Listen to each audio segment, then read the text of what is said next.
कृषि कानूनों पर आए सुप्रीम कोर्ट के फैसले पर अपनी प्रतिक्रिया देते हुए विधायक चिरंजीव राव ने कहा कि किसानों की मांग थी कि काले कानून वापस लो, न कि कमेटी बनाने की मांग की गई थी। यह सब कुछ सरकार का दिखावा है।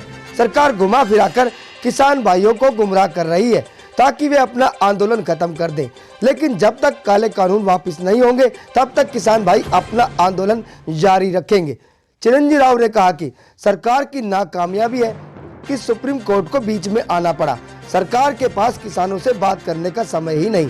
जब कानूनों को भारतीय जनता पार्टी की सरकार ने बनाया है और पास संसद में हुआ है तो सुप्रीम कोर्ट उनको कैसे खत्म करेगी। उन्होंने कहा कि अन्नदाता सरकार के इरादों को समझता है। उनकी मांग साफ है, कृषि विरोधी कानून वापस लो, बस। विधायक चिरंजीव राव ने कहा कि कांग्रेस की सरकार बनने पर इन तीनों काले कानूनों को रद्द किया जाएगा। पिछले 50 दिनों से हमारे जो किसान भाई हैं वो अपने हकों के लिए आंदोलन कर रहे हैं, तो मुझे लगता है सबसे महत्वपूर्ण तो आज एक चीज़ सुप्रीम कोर्ट ने जो स्टे लगाया इन तीनों काले कानूनों के ऊपर, तो मुझे लगता है एक बहुत बड़ी जीत हमारे किसान भाइयों की है। तो सभी किसान भाइयों को पहले तो मैं उसके लिए बधाई देना चाहता हूँ। दूसरा, 15 जनवरी को हम लोग राज्यपाल का घेराव करने जा रही है कांग्रेस पार्टी, और हम सबसे पहला तो हमारा मुद्दा उसके अंदर ये होगा कि हम राज्यपाल से मांग कर रहे हैं कि विधानसभा का सत्र बुलाया जाए जिसके ऊपर किसान आंदोलन के ऊपर चर्चा होनी चाहिए।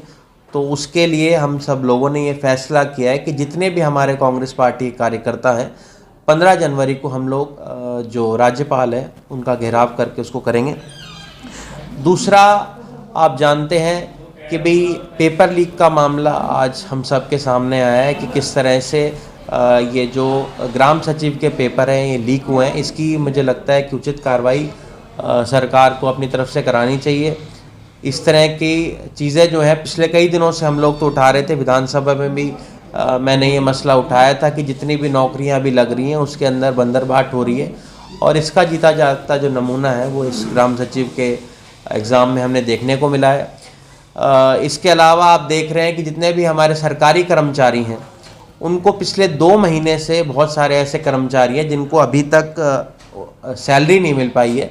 तो हम तो ये मांग करते हैं कि भाई सरकारी कर्मचारी जो हेल्थ वर्कर्स हैं, सबसे ज़्यादा जो मेहनत कोरोना के दौरान भी किया और उसके बाद भी जो कर रहे हैं, उनको अभी तक उनकी सैलरी नहीं मिल पा रही है। तो कहीं ना कहीं सरकार की कहीं कमी है और उसको उन्हें पूरा करना चाहिए।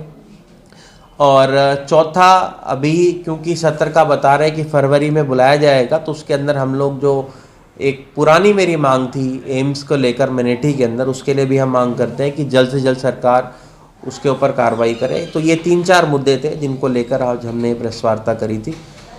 सबसे बड़ा तो जो मैंने आपको बताया कि जो किसान आंदोलन है उसके लिए आज मैं चाहता हूँ कि आपके ज़रिए से सब लोगों तक ये बात पहुँचे कि 15 तारीख को हम लोग ये घेराव कर रहे हैं।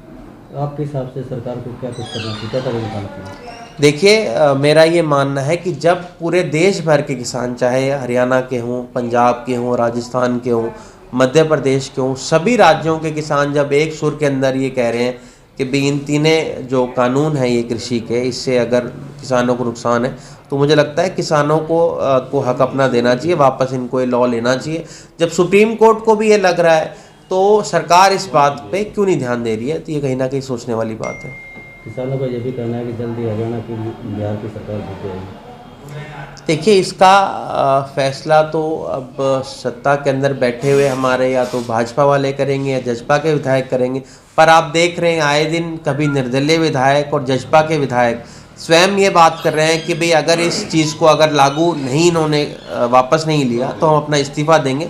तो कहीं ना कहीं सरकार के अंदर असंतोष है, तो मुझे लगता है सरकार ज़्यादा दिन नहीं चलेगी।